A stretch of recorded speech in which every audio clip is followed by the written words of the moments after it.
This is 7.1 statistics, estimating a population proportion. Question 2 says that an important issue facing Americans right now is a large number of medical malpractice lawsuits and the expenses that they generate. In a study of 1,228 randomly selected medical malpractice lawsuits, it is found that 856 of them will later drop or dismiss. So the first question is asking, does the requirement to find the confidence interval for a population proportion satisfy? So in order for us to figure out the requirement in this case is given us by here, that the first requirement, it has to be simple random sample. The second requirement is it has to follow the binomial distributions, means they have to be a fixed number of trials and independent. The two categories of outcome and probability remains the same, and the third requirement says you have to be at least 5 success and 5 failures. So let's check the requirement here. So in order for us to check the requirement here, the first requirement says that it has to be simple random sample. Now the short form for simple random sample that I use in this class is called SRS, which is the short form. You can use that in your test also. Do we check this requirement? So look at this. It says that the loss is randomly selected. It must be stated in the question. Since this question is stated randomly selected, then in this case this requirement is checked. If the question did not state a random selection, then it is, you cannot assume that it is a random selection, so you cannot check with that case. So if your requirement doesn't check, in this case, that you will no longer able to finish this whole questions. However, in your test, in your online homework for this class, you will have to continue working on it, although the requirement does not check.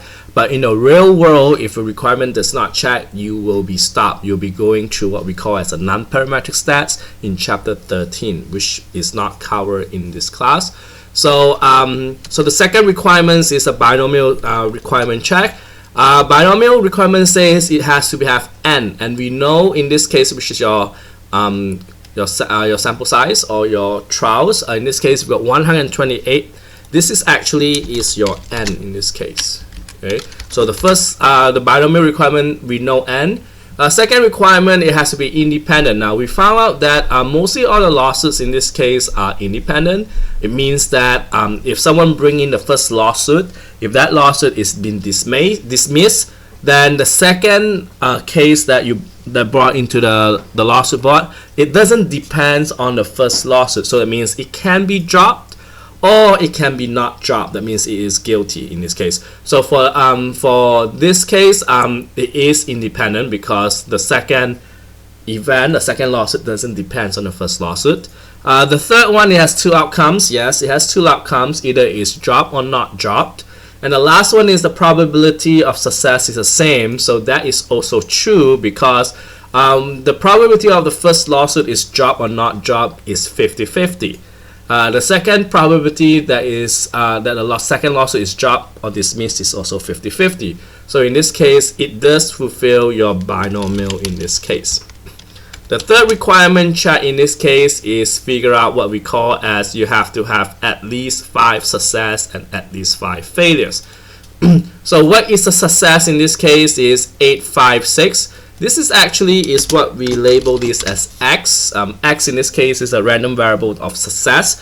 So 856 of the lawsuits is being dropped or dismissed. So in this case, that your success in this case is 856. Now a lot of students will ask me that, well, when you have a case that's dropped or dismissed, that doesn't sound like success.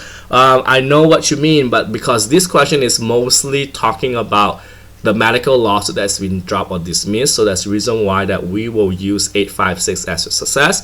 How do you figure out failure? How many case that is not dropped or success is you just need to take the total number 128 minus 856.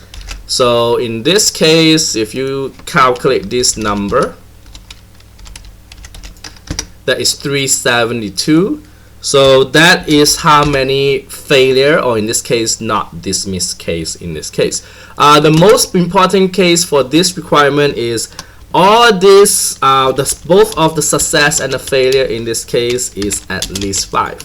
So it does check. So the requirement here actually does meet. Okay, we meet all the requirements here. So this is what you guys need to do in my test, is how you check your requirements is doing like this. So this is worth actually 2 points in your test. So make sure you guys know how to do this. And if you miss something like this, then you will deduct points. And if your requirements does not meet, you still need to continue with the rest of these parts. Question B, what is the best point estimate of the proportion of medical malpractice lawsuits that are dropped or dismissed? Again, we are concentrate on drop or dismiss. So in this case, in order for us to find the best point estimate, so the best point estimate is your sample proportion p hat. Now, if you remember what we did in the first example, we find p hat using the upper plus lower divided by 2, but this question doesn't give us the confidence interval. So in order for us to find p hat, your sample proportion is you take the number of success x over by your sample size. So in this case is 856, that's the number of success, divided by 1228, that is your sample size in this case, and that will be your p hat. So this is another way for us to figure out p hat. That is 0.697. So this is what we call as your best point estimate. So a lot of students struggle with this is because there's so many ways for us to find p hat. So you need to know what is given in the questions so we can figure out the p hat in this case. Question C, in order for you to find the 99% confidence interval that is a medical malpractice that is dropped or dismissed. So in order for us to find this 99% confidence interval using R, you'll be using what we call as a package called binom. Binom confin, xn, confidence level equals to A, and methods equals to asymptotic. So x in this case is your number of success, and in this case is your sample size. So for this case in your R, make sure you call library binom. So once you call a library binom, then you can use your the syntax called binom confin. So binom.confin. X in this case is 856, since that is your number of success, and in this case is 128. Conf level in this case is called a confidence level, and this question wants us to find a 99%, so 0.99, and asymptotic equals to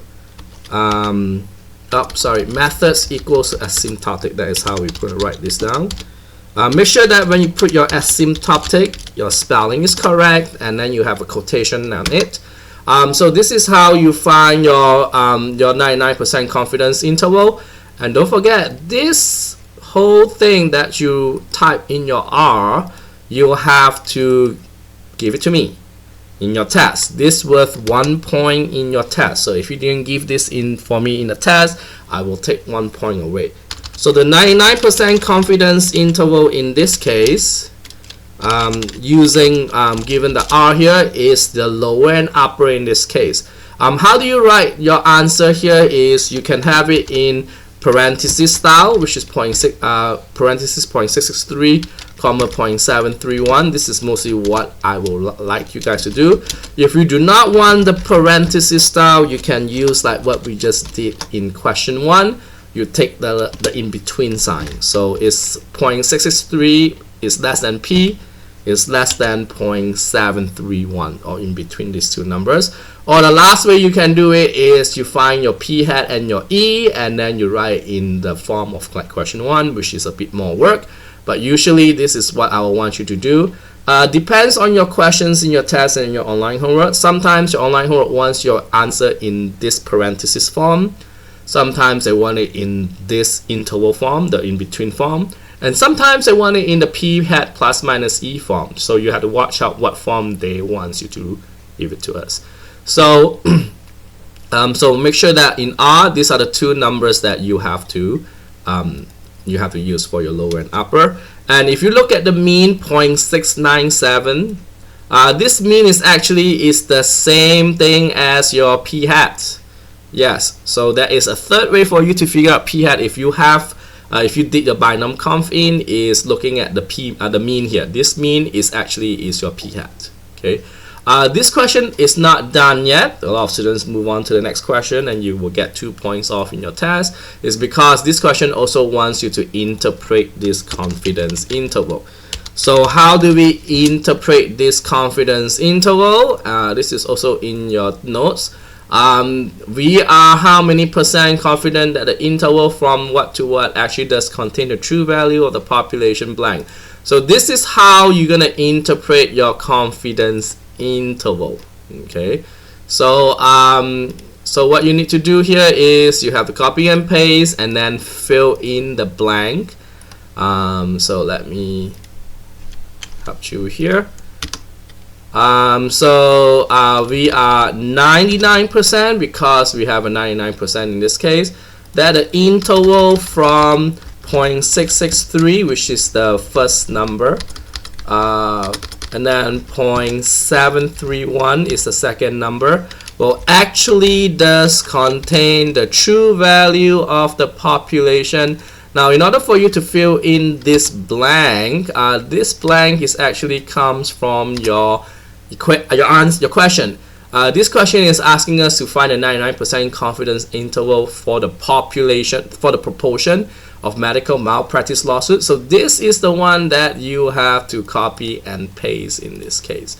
So usually this is how we will be interpreting your confidence interval here. So make sure you guys also need to know how to do this in your test. This is worth 2 points in your test. D, you have to write your confidence interval in the form of p hat minus e less than p hat minus e. This is the same thing we just did over here. So this is the form of p hat minus p minus e in this case. Or you have to write the form of p hat plus minus e. Now the one that we just did in question 1. So the good news is we know p hat, which is in this case is 0.697. But we need to figure out E in this case, your margin of error.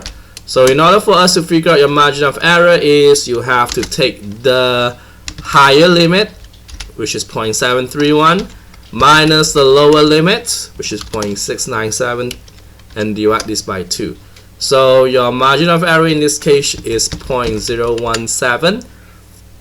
So this is how we write this in the form of p hat plus minus e. And for question E, does it appear that the majority of the case is been dismissed? Why or why not? Now, the word majority means that it is at least 50%. So that means 50% or higher. That is no, it actually is more than 50%, not exactly 50%. So it actually is more than 50%. So above 50%. So how do we know that if the majority of the cases are being dismissed? You look at your confidence interval. Now, since our confidence interval, if you want to write this in percent, is 66.3 to 73.1%, which in this case is more than 50%. So in this case, does it majority of them has been dropped or dismissed? Your answer is yes, because the confidence interval, the short form for confidence interval is CI, is above 50%, which in this case is 66.3 to 73.1% in this case.